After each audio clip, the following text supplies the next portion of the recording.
You are not trans. Just like, how are you trans? Fat queer. I didn't know that this video existed.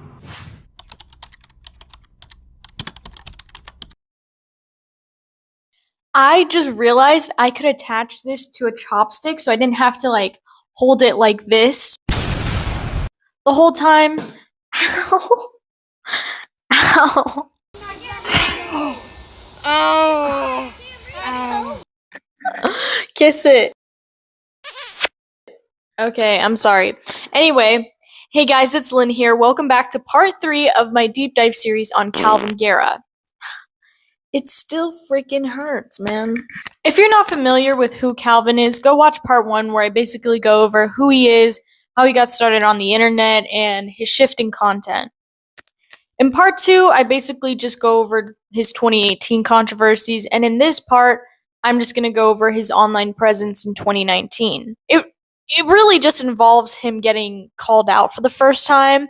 It does get a little more serious when I cover Lars' situation, so just kind of a warning that this is takes a bit of a turn. With that all said, let's dive into it. Oh, like Disney!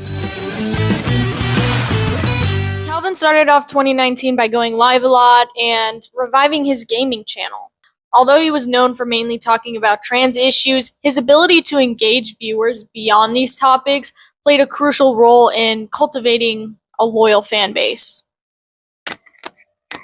His gaming content demonstrated that his audience was invested in him beyond critiques or like bullying people, and they were invested in him like as a creator, which explains why when he faced valid criticism, many fans jumped to support him or defend him, not just because they agreed with what he had to say, but because they enjoyed his presence. And I'm not gonna lie, he could be kinda entertaining. These graphics, I'm telling you, building this PC was the best thing I ever did my whole life. I love gaming. We're gonna play some Minecraft. We're gonna be playing No Forest. We're gonna play every horror game you guys want me to play. What are you gonna do? Eat my ass. Please. Oh, In January, Kalvin also uploaded a video titled TikTok Trans Predator Exposing Mama Stef. In this video, he called out Mama Stef for allegedly targeting young trans boys on Musical.ly. He mentioned that he originally called her out when he was 16, however, it caused a major divide within the Musical.ly trans community, and he received major backlash, and as a result, he eventually just stopped talking about it. However, she continued to talk to these kids, and now that he was 18 and had a much larger platform, he felt it was necessary to revisit the topic. Kalvin highlighted the thirst traps Mama Stef as a 21-year-old would make and the 14 to 16-year-olds she tagged in them. He actually spoke with some of the victims and with their permission shared some of the DMs. He also shared his DMs he had with her when he was 16 and how she completely ignored any criticism he gave her. Since the video has been taken down and no known archives exist, a lot of the details are kind of fuzzy. Hey guys, I just wanted to pause and say that I did end up finding a clip from the video on Instagram. It's only like 3 seconds long, but I mean, it's something, so here's that. I said, I don't think you know. She goes, I know I'm an adult. And I said, because you've never acknowledged that you did something very wrong. Because I didn't. There's no law that says I can't date someone younger than me. And I'm Okay, back to the video. But one of the points I do remember was the fact that Kalvin pointed out that Mama Stef appeared to be a chaser, which a chaser, if you don't know what it means, it's basically someone who exclusively seeks relationships with trans people and fetishizes them. And what made it even more concerning, he argued, was the fact that she seemed to pursue only pre-testosterone trans guys, which, if you don't know, a lot of trans guys pre-testosterone look very, very young. So not only was she pursuing 14 to 16-year-olds, but ones who looked even younger, like 12 to 13. This call out became one of Kalvin's biggest videos, ranking alongside his video on Brennan and Rin, and it shows that he was capable of actually calling out people who needed to be called out, who were actually damaging and harmful. He should have just stuck with that. Guys, I just recorded this segment. But I have to redo it because my footage had an echo to it because of this dumb microphone. I think I didn't turn it on right, but still, it's not my fault. It's this thing's fault. Trans men can't be feminine. It's clickbait. Stop being sensitive. Anyway, damn, Kalvin was posting a lot in January because he uploaded another video titled "Trans Men Can't Be Feminine, It's Clickbait, Stop Being Sensitive," in which he clarified his stance on being trans masc and feminine. Reviewing this video is important for understanding his views at the time. Kalvin begins the video by responding to a common criticism at the time, which was that he believed that trans men couldn't be feminine, or any trans men who expressed femininity was not truly trans or a transtrender. He refuted this claim, saying that he had a ton of trans guy friends who were feminine and that he himself possessed feminine qualities. People tweet at me all the time and post things about me all the time and say this, that, and the other, saying that I think that every single trans guy that is even slightly feminine is not trans or a transgender, which is not true at all. There are feminine trans guys that I'm friends with. But in this video, I want to talk about the difference between presenting feminine and presenting female. Kalvin argues that while trans men can be feminine, they should still make an effort to be perceived as male. He extends this logic to trans women, clarifying that he didn't just hold these standards for trans men. People probably thought this because he never really made any videos on trans women and only trans masc people, so... However, he clarifies that his criticism isn't directed at those who can't transition due to familial, medical, or financial constraints. Instead, his critique is aimed at those who can transition but choose not to. So first, with the whole trans men can't be feminine thing, this also goes for trans women can't be masculine. It's not just on one side. It literally roles completely reversed. Now, I'm not talking about people who can't transition, who are in a bad family situation, who financially can't. I'm not talking about those circumstances. I'm talking about people who literally, if they wanted to, could transition, pass socially, present as a male or female, but choose to present as their gender assigned at birth, and choose to be completely okay with walking around in society being misgendered, and they don't care. Also, I'm making it clear this is not my beliefs, I'm simply stating Kalvin's. I know it's obvious, but just in case someone is like, you think that you have to know. Kalvin also differentiates two different types of dysphoria, body dysphoria and social dysphoria. He argues that if someone experiences neither form of dysphoria, they have no reason to call themselves transgender. If you are somebody who, number one, presents completely as the gender you were assigned at birth, and number two, you can walk around society and comfortably be called she if you're AFAB, or he if you're AMAB, and you're completely fine with that, you are not trans. While he acknowledges non-binary identities, he believes that if someone identifies as a non-binary guy, that they should make an effort towards being perceived as male. But still, if you're non-binary and you identify as a non-binary male, you know, I understand you can easily get your friends and people that you interact with online to call you a he.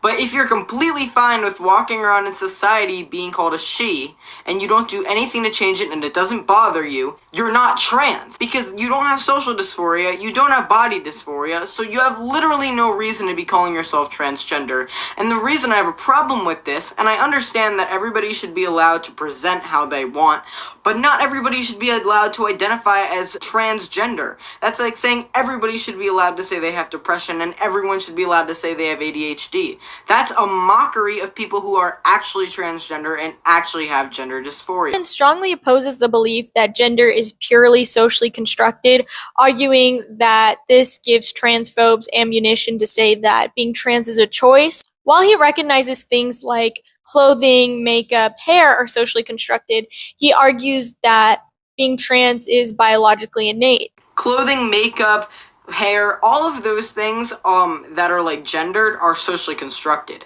But gender itself is not socially constructed. All the SJWs, their dream is for someone to prove that gender and being transgender is social. It's not innate. You're transgender because, I don't know, what's the argument for it? Is that like, you know, in society you're forced to be one way, but you don't want to be that way? Like, no, that's not what makes you trans. You are either born trans or not born trans, okay? I don't care if you are trans non-binary, I don't care if you are trans binary, okay? You are born that way. It doesn't matter if you showed signs at an early age, it doesn't matter if you showed signs at age 90. I don't fucking know, okay? Dysphoria affects people differently, but it still has to be there. Kalvin's video clearly reflects his concern that individuals who falsely claim to be trans for social or political reasons to only detransition provide reactionary media or certain political groups ammunition to discredit trans experiences. Historically, detransition stories have been weaponized to portray trans identities as a passing trend rather than a legitimate experience.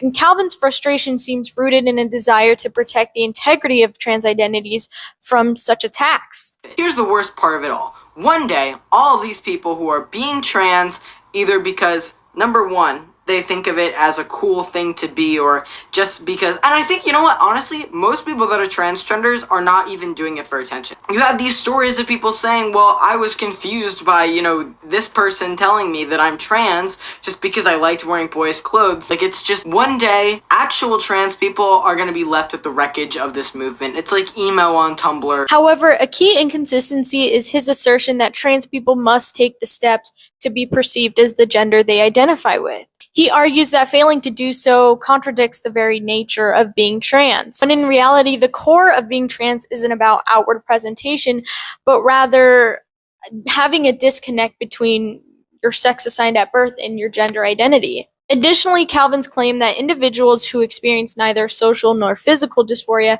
have no reason to transition is flawed. Most of the people Kalvin bullied in his videos said that they had dysphoria. He was the one that said they did not seem dysphoric enough. So the video we're going to be reacting to today is called My Gender Dysphoria and How to Cope with It. Simply because they did not prioritize passing above self-expression. Oh, the AC just kicked off. The AC is back on.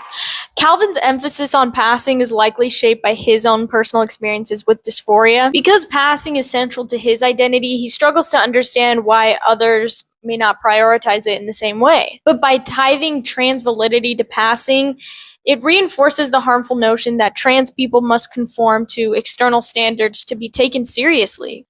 While his concerns about misinformation and detransition narratives are valid, his rigid perspective excludes many trans people and creates unnecessary division within the community. In seeking to protect trans identities, he instead imposes restrictive expectations that ultimately undermine the inclusivity he aims to defend. Okay, guys, I don't have an exact date for when Kalvin posted this video, but I know it was like early 2019-ish, and the title of it was Reacting to My Coming Out Video 3 years later. He explained that he was going through old, cringeworthy videos and privatizing them when he stumbled across the video and he thought it would be fun to react to it. But as he watched, Kalvin became emotional, even tearing up. He joked that he didn't want to become one of those YouTubers who's constantly crying on their channel, but he wanted to emphasize how grateful he was for how much his life had improved.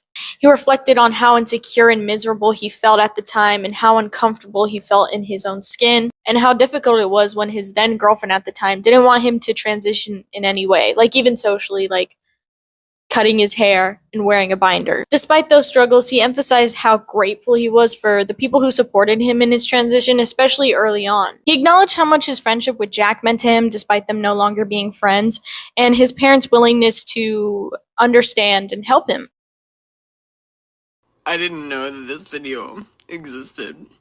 I'm like going through my YouTube, like private and cringy of old videos of me, and this one, sometimes just really crazy to me because I just want you guys to know that it gets better. Like, it really does. I've not cried like this in months. It gets so much better. Like, I was so miserable, and I can't even imagine, like, having to bind my chest, or, like, not, like, I can't even imagine, like, when I didn't fully know I was trans, and, like, I didn't wear a binder, and I didn't wear, like, a packer, and I didn't, like, no, I didn't even know that I could have those things. I just really want to say, I'm just really grateful for everyone in my life. Although Kalvin is often known for joking about hating being trans, he admitted how grateful he is of like how far he's come and how much better his life is despite still struggling with dysphoria.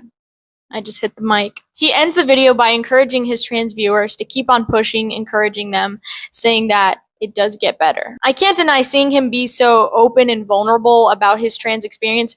It was kind of refreshing considering his other content. It was pretty heartwarming to hear him talk about the trans experience in an uplifting way and also give hope to his viewers. Obviously, this wholesome content didn't last because in March, Kalvin uploaded a video titled, Why Quit Hormones and So Can You? Trans Guy Reacts, where he responded to the creator Luxander. Kalvin basically argues that hormone replacement therapy should only be pursued by those with clear gender dysphoria and criticizes Lux for what he perceives as a casual attitude towards hormone use. He even questions Lux's identity as a trans person, suggesting that if Lux was truly trans, they wouldn't have gotten dysphoric on testosterone. Lux, however, presents a more personal and nuanced perspective, explaining that they didn't regret all of the effects of testosterone. They just realized that it wasn't right for them. They compare the experience of stopping T to how some trans women feel going on estrogen, with the sense of bodily relief and things like skin softening and less body hair. Kalvin, however, found that comparison kind of offensive and inappropriate. By the end of the video, Kalvin reinforces his belief that hormones should be taken seriously and emphasizes the risk and necessity of having psychological and medical consultation. He also expresses concern. Guys, sorry, something's in my eyeball right now. He also expresses concern that Lux's content is harmful, arguing by them saying, just try hormones, even if you're not sure, could lead to an increase in detransitioners who didn't really think their transition through. I do remember Luxander making a response video right after Brennan made his video on Kalvin. However, they took it down, so I don't know why. They didn't really give any reasons, but I'll try to include a clip. Result was that I no longer felt very safe or comfortable talking about my transition on this platform. Still bouncing my leg, nervous to be talking about Kalvin Garrah. I guess this is when Kalvin really starts picking up the pace for reaction content, because he uploaded another video in March titled, "No, You Can't Identify as Autism Gender," where he critiques Lars, who identified as non-binary and used they-them pronouns, but now exclusively uses he-him, so that's what I'm gonna use. Kalvin explains he became aware of Lars after being tagged daily in Instagram posts and eventually having a DM conversation with him. And I'm a really hard guy to really piss off. It takes a lot for somebody to really annoy the shit out of me to the point that I give in to what they want, which is, obviously me reacting to them. This person is a big fan of me, actually. They're always tagging me in their posts and, DMing me and stuff. So this person's obviously a huge fan of me. While initially he claimed to be open to understanding Lars's identity as autism gender, he ultimately ends up dismissing it and all the articles supporting it as SJW nonsense. I had a whole conversation with this person because I was open to letting them share their side, and I was like, why do you identify as autism gender? I don't understand how your neurodivergence can affect your gender identity. It's not like I identify as ADHD gender, okay? Obviously I don't. I'm gonna literally drink this. I'm gonna look like such an idiot. This is how I quit Mountain Dew. I was like, how does your neurodivergence affect your gender? And they just said some that was literally just a personality trait, and I was like, okay, you sound like everybody else that identifies as something stupid. And then they tried to get their partner in on it and talk about some science, which is literally just theories and these not even scientific articles written by random SJW. He also stated that Lars, and more so his partner, were really rude, and that was partially the reason he was making this video in the first place. Sorry guys. In the video, Kalvin questions if Lars is taking testosterone, implying he either wasn't really on it or on a really low dose. This person told me that they've been on testosterone for 2 or 3 years. I've been on testosterone for 2 years. Here's me. Here's them. This person also told me that testosterone makes subtle changes. I'm not kidding you when I say that. This person literally told me that testosterone makes, I shouldn't encourage people not to go on T, which I do encourage people to go on hormones, but I say be very careful because there's a lot of irreversible effects. As he reacts to Lars's content, he reinforces his belief that gender dysphoria is necessary to be trans. On top of that, he accuses Lars of fetishizing gay men. One side, pride flags, on the other, a literal window full of yaoi. For those of you who don't know what yaoi is, it's basically anime gay porn that cis girls fetishize. And it's creepy. Cis girls love to fetishize gay men, though. That's why so many transgenders are gay, because there are cis girls that are obsessed with gay guys, so much so that they want to be one. criticizes his visible chest, and states that if he saw him in public, he would laugh. It's just like, how are you trans? I understand that there's trans guys out there who can't bind. You know what I mean? But you know a trans guy is gonna walk out wearing like this, okay? Like that's weird. If you wear something like that voluntarily as a trans guy, like I'm gonna like laugh at you. Like you're not. The video concludes with Kalvin rejecting Lars's claim that neurodivergence can affect gender identity and asserting that being trans is rooted in dysphoria and biology rather than sociology. In April, Kalvin released his first video specifically on Onision, titled Onision and His Blatant Transphobia. This deep dive explored Onision's history, highlighting his explicitly transphobic remarks and behavior. Okay, before I get too into it, you guys know the clips I have of Kalvin are kind of limited because he took down all his content. So the clips I use for him talking about Onision is like from a live streamer who live streamed his reaction to Kalvin's video. So if you're like, why is some random man in the corner? That's the only way I had access to the clip. So Kalvin opens the video with Onision's offensive comments, including a clip of him comparing top surgery to a science project. It's not like someone can just wave a wand and you're magically the other thing. If it were like that, I would support it, because then you wouldn't look like a science project. Science project. A science project? Wow. Yes, I said that. Kalvin explained that he wanted to compile all of Onision's explicitly transphobic remarks because when he got into it during the whole LanieBot situation, he positioned himself as this trans advocate who better understood the struggles of what it meant to be trans better than like an actual trans person. Remember that time, Greg, that you said that you have more authority to talk on trans topics than an actual f***ing transgender person? Now, some people say that because That's insane. That's insane. But he did say that, and I'll show you now. I'm cisgender because I was born the way I identify, even though I regularly dress up as a woman for videos, etc. I think... Yeah. Yeah, because you dress up like a woman in your videos means you have some kind of say on what it's like to be transgender. You idiot. that maybe I am more entitled to an opinion on this than, what's his name? Kevin Garrah. I just keep forgetting their name. But I feel like I have a better place to talk about being trans than they do. First of all, that's gotta be one of the most scummy things you've ever It's mental. It's absolutely mental. And beyond just exposing his transphobia, he also gave a brief overview of his other controversies. When YouTube was in the peak of anti-SJW, 2016, Greg was more anti-SJW, and that's actually when I personally watched Greg's videos. I stopped watching them when he wanted to chain Billy to his basement wall. Cue these screenshots, okay? Weird ass. Saying it would be hot. What the wrong with you? Like, that is the most, if anything, should make every single person that watches Onision disgusted.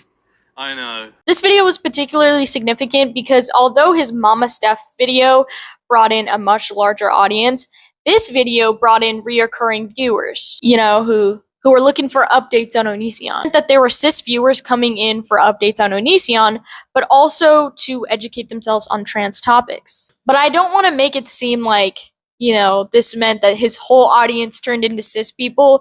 I would say it was like 65% trans and like 35% cis. But his content was starting to shift cis perspectives more than ever. In May, Kalvin and Ryan launched their podcast called Sticky Fingers, supposedly named after their habit of getting into trouble when they were younger. The podcast was highly requested by both their audiences who enjoyed their dynamic and wanted to see them in a more casual setting. On Sticky Fingers, they got more personal, talking about how they met, diving into YouTube drama, their tattoos, their experience with various different substances, and their like dating adventures. And at times, the podcast even took a more vulnerable turn. Ryan opened up about his personal struggles and his complicated relationship with YouTube. And Kalvin and Ryan were talking about how analytics and hate comments do affect them. But it's very hard to top a really good month. And so the next month, all of your numbers are red and everything goes down and like the amount of money you made goes down, but like it could still be above what you normally make, but you're still stressed because it goes down above like what you made last month. And Yeah, it's like no matter what you do, you feel like it's not enough with like YouTube. That's how I feel. Yeah. For me also, so YouTube has ruined my self-esteem. That's another one. Like, let me give a quick example. I look at my comments, my videos that I uploaded yesterday, right? And look, in the video, I'm not gonna lie, I was like, yeah, my hair looks like shit, guys. Well, then I get 100 comments saying, oh, your hair actually looks like fucking garbage, Kalvin. Yeah, it looks really ugly on you. Good thing we like your personality. Like, Bro, I really would have deleted the video if that was me. It's like, bro, we get like all this like stupid shit every day from like TERFs and just like transphobic people in general, like saying all this like whack ass stuff, like saying we look like girls and shit. When it's like, when was the last time you got misgendered? I can't remember. Exactly. But it's like, we still hear it, not hear it, we still read it all the time. Yeah. And it's like, it bothers me. Yeah, me too. Every day. Yeah. Reading every single day. What I found particularly interesting was seeing the cracks in the image Kalvin usually presents. He has often tried to maintain this facade that he's just this big guy who doesn't care about what people on the internet have to say about him. But it becomes clear that he also isn't immune to criticism or hate. Despite Kalvin and Blaire White being openly friends online and associating with each other in general, they had not actually collaborated until July of 2019. During their hangout, they filmed 2 videos, one on Blaire's channel and one on Kalvin's. The video on Blaire was basically just discussing the differences between MTF transition and FTM transition, and I believe it's still up on her channel. And on Kalvin's channel, they basically just reacted to this TERF who had been harassing him for quite some time. The video in particular that they reacted to was one in which she walked into a restroom after a TIM, which is like a derogatory term a lot of TERFs use, and apparently it stands for trans-identified male, and they call trans men trans-identified female, so a TIF. And she said that this TIM walked into the bathroom and closed the seat after her, and apparently she had to go pee so bad that when she rushed in, she didn't have time to open the seat, so she like pissed all over herself. Well, I guess I'll just piss on the floor. Piss on the floor. Which is just insane. Like, this person was probably not a trans woman, and yet she was just wanting an excuse to blame a trans woman for the reason she pissed herself. So Blaire and Kalvin were basically just laughing at her, saying she was so obsessed with trans people that she was inserting them into every situation, even though this person probably was not a trans woman. Yeah, and basically they're just laughing at her and making fun of her. It was a pretty entertaining video. I don't think I have any clips of it, but I do remember in Kat Blaque's video in which she criticizes Blaire and Kalvin, she mentions the video. I watched the video. This will surprise you if you're not so into those people. I watched a video where Blaire and Kalvin both laughed at a trans exclusionary radical feminist. They laughed at TERFs, right? So I know that some people that might seem like it's breaking away from your narrative of them. But I watched a video where they both laughed at this TERF who made a video about a trans woman peeing on the floor, right? That's a perspective that I think some people wouldn't assume that they had because of just some of the other things that they say. But it's like, man, if Kalvin and Blaire would just focus their energy on TERFs instead of other trans people, like, they could have something, you know what I'm saying? Actually, Blaire's too far gone. I kind of want to get into that a little bit because Kalvin was often called the male Blaire White because of their criticism of trans trenders and Onision. But I think because of that reason, a lot of people think a lot of Kalvin's stances are the same as Blaire's, even though they differ quite a lot. I actually don't even know if they're friends anymore. So I think that's where people get the misconception that Kalvin was like a Republican or like a right-winger, even though, I mean, that's Blaire. Like, maybe they're getting the two confused, or maybe because of his association with her. I mean, even on trans issues, their opinions differed a lot. Like, they agreed on trans trenders, but like, even as far as minors transitioning, Blaire has made it pretty evident that she's against it, while Kalvin literally transitioned when he was 16, got top surgery at 17.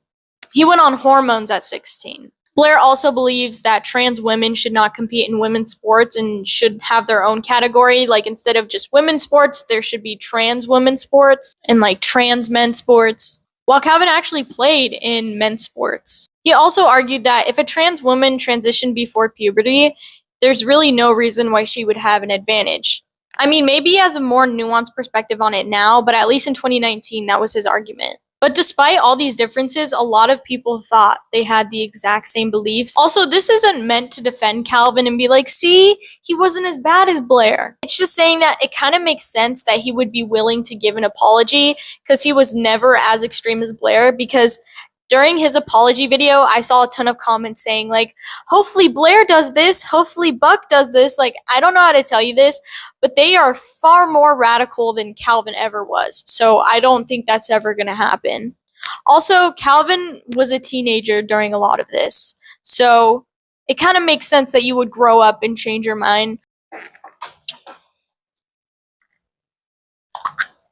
Was that a satisfying noise?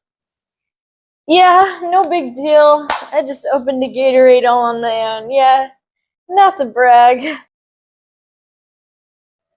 What flavor is this?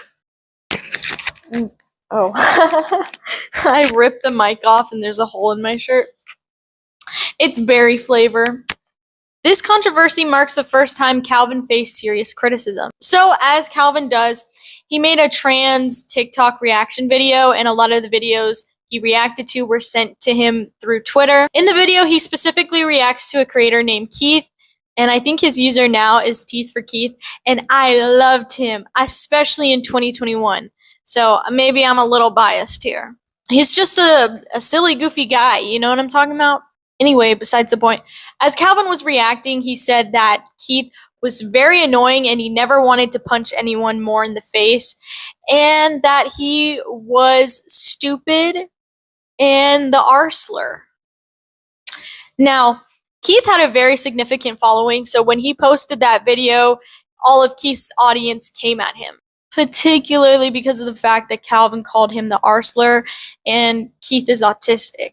While Kalvin is neurodivergent himself and he has the right to reclaim the R-slur if he wants, that's not what he was doing. He was using it in a derogatory way against an autistic person. Keith, along with many of his other friends who had very substantial followings, I remember this. I remember the whole TikTok cosplay community was after Kalvin. What's that one girl? Chloe.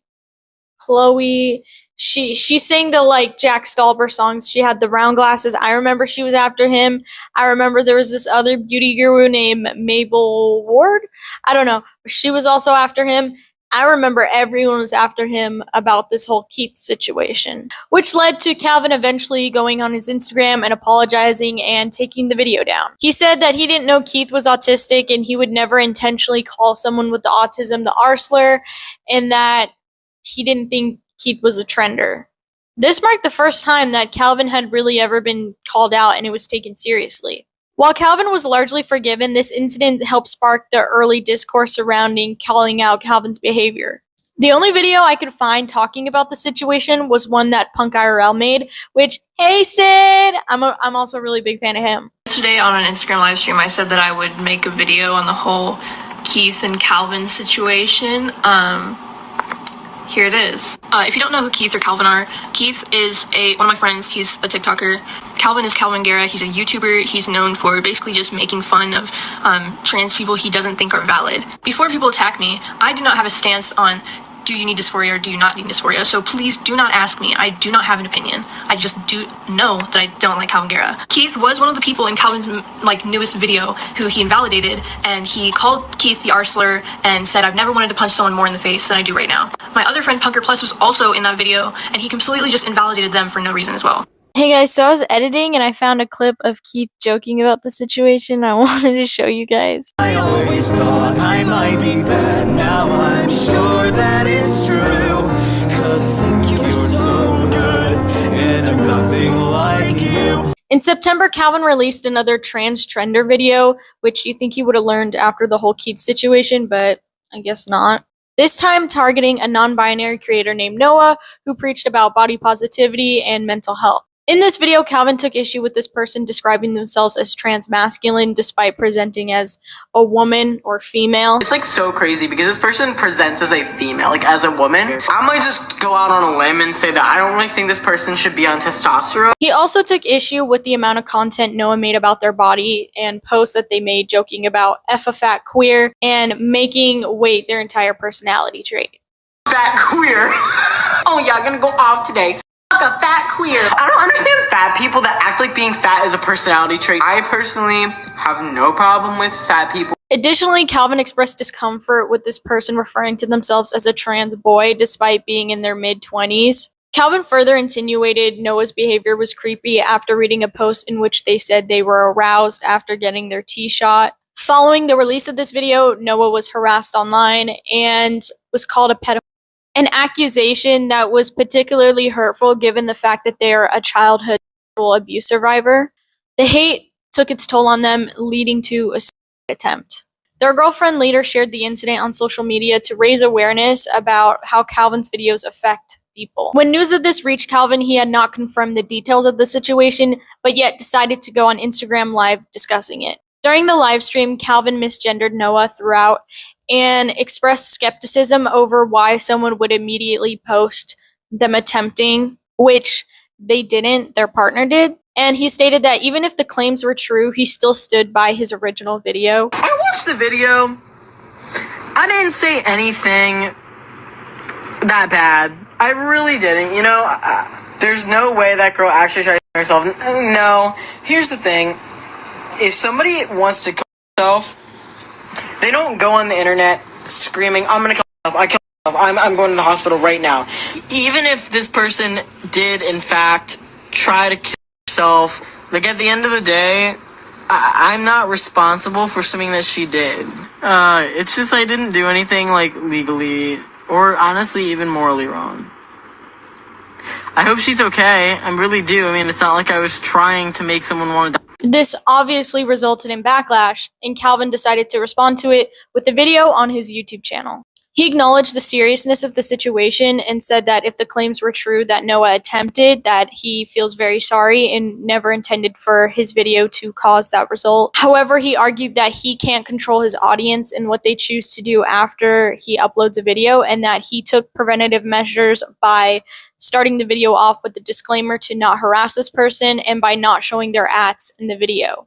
Kalvin further insisted that he cannot control someone's mental health and being online comes with having thick skin. And he claimed that if someone made a video about him being a trender, he wouldn't be offended because he knows everyone's entitled to their own opinions. Except this is pretty hypocritical now, knowing that in the Sticky Fingers podcast, he said that online hate does get to him. So it's like, what? I am gonna apologize for something that I did that I think that I do need to own up for. During the video, I did what I've been doing for years, literally just making a reaction video. The thing people don't seem to understand is that on the internet, if you put something out publicly, you're opening the door for critique. And in my personal opinion, if you're gonna be on the internet in that type of way, you really do need to have thick skin. So I posted my video in which I censored all usernames. I specifically say in the video to not go and harass or be mean to anybody. If somebody wants to make a 15-minute YouTube video calling me a transgender, go ahead and do it. I am aware that I can be intense. I'm aware that I can be kind of mean. I know that, and I'm working on, being less mean and more logical and more giving my point without being rude. Despite being largely forgiven by his followers, this caused a whole new wave of people criticizing Kalvin for his content and the ways it affects people. This growing scrutiny became more apparent when a YouTuber named Corvidae made a video criticizing Kalvin's content. In the past, creators who challenged or made videos criticizing Kalvin were often bullied by his fans and not taken seriously. However, Corvidae's video was met with a lot of support, marking a noticeable shift in public perception and signaling that more and more viewers were starting to question Kalvin's behavior and content. After Kalvin faced heavy backlash from the Keith situation and now the Noah situation, he finally decided to take a step back from trender content. From September to November, he posted a mix of reaction content and commentary. One of these videos was reacting to his old girl photos. It's just like really probably the worst photo of me to ever be in existence. So here we have, I don't know what the fuck kind of angle this is. You can see me wearing an orange tank top. I just have, a practical selfie. Queen of the side ponytail, really. It was an everyday affair with the side ponytail. And the glasses are just really atrocious. I mean, you can really tell in this photo that my eyesight is really f***ed up. And another covered Trisha Paytas coming out as trans, which a lot of people, I think every single trans YouTuber covered it at the time. Obviously, Kalvin poked fun at her, pointing out the absurdity of the situation and how insensitive she was with her wording in the video. So do I think I'm transgender? Yes, 1000%. Do I identify with my natural born gender? 1000%. He mentioned that she was known for being a troll and pulling outrageous stunts, like when she said she was a chicken nugget. I woke up this morning feeling like a chicken nugget. Or a Teletubby. I'm a motherfucking Teletubby! He also acknowledged her history of substance abuse, saying that this might have contributed to her making the video. He did call out her fetishization of gay men in her video and her poor wording, but he did say that if she was being genuine, that she should probably talk to a therapist about the way she was feeling. And speaking of Trisha, I don't want to stay on this topic for too long, but does anyone remember Storm Ryan also making a video on this? And this will be really quick. He was so harsh on her. And don't get me wrong, like, obviously Trisha was very inappropriate. She was like, if someone chooses to be trans, which being trans isn't a choice, and a lot of other inappropriate things. But Ryan straight up, like, body shamed her. It might be kind of hard to find clips of this because obviously he wanted to wipe it off the internet because, you know. The video started off pretty lighthearted. He started off with this green screen he had in a lot of his videos, and he's basically just like, joking around saying big boobs child. Anyway, so because you know the whole Nicki Minaj video was trending. What? Child. Anyway, so but as Trisha continued, he began getting more and more upset, and halfway through the video he actually moved locations to the living room, and that's like when he really started going in. He started off by making fun of her lips and calling them botched. I'm just upset she's opening the prolapsed asshole that is her botched lips. And then he went after her chest, saying the only reason she felt uncomfortable with it was because she was botched and they were uneven. Even his friend Cher had to like step in and be like, okay, like calm down. After that, he returned to making lighthearted jokes. Hey guys, it's editing me again, and I just wanted to pop in because in the next couple clips, I don't really word myself that well, but basically, Ryan never apologized for what he said about Trisha, and there were a lot of scenarios in which, you know, he said some pretty outrageous stuff, and he was never really held accountable because all of the blame was shifted onto Kalvin, and he could kind of just delete the videos and never have to address it. I'm pointing this out because a lot of the people who hate Kalvin's guts, like absolutely hate him, are actively fans of Ryan, saying like, well, he wasn't as bad or he apologized. And now I will give Ryan credit, like he did personally apologize to a lot of the people he made videos on, but saying he wasn't as bad is just not true. Like I said, I'm going to go more into depth about this in my final video, so let's just return to regular programming.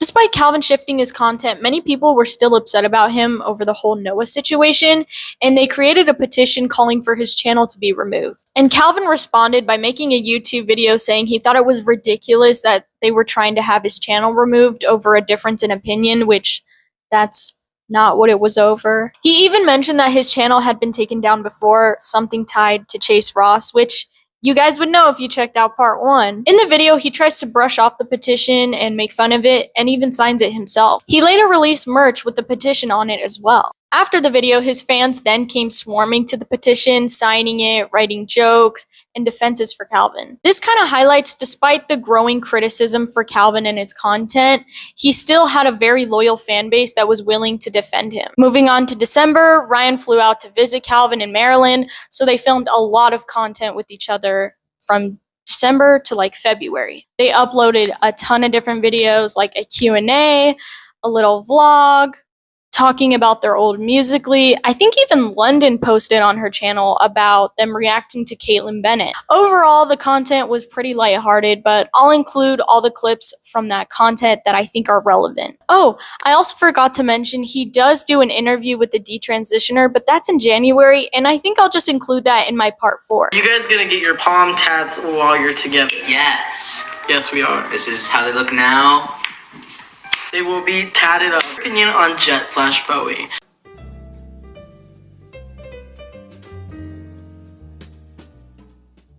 Oh, I think that I found myself a cheerleader. She is always right there when I need her. So Jet is actually my favorite TikToker. I actually frequently will watch his TikToks when I'm bored just because they're so good and they're so entertaining to me. And me and Jet did like fan art of each other, which was super cool, and I'm really glad that awesome what's happening with Chris Hansen and Kai versus Onision and Kai versus Chris Hansen. 911, what are you reporting? Hi, there's a person who's been stalking me online and they just showed up to my house. Okay, and they're outside now? Yes, they're knocking on my door. Okay. Do we know his name at all? It's Chris Hansen. For that video? First of all, I can't believe that Chris Hansen actually went to his house. It's Chris Hansen. It's Chris Hansen. I'm like, what the f***? And then the fact that Onision called 911. We went on the same tour. Everyone just really liked our chemistry together, and everyone was like, we ship Kai and we ship Kalvin and Ryan. Like, it's a joke. I was like, we're just doing this for the people. Okay, I was so excited for this moment. I was so excited to meet you. I was so happy to meet you, to be honest. I was waiting so scared.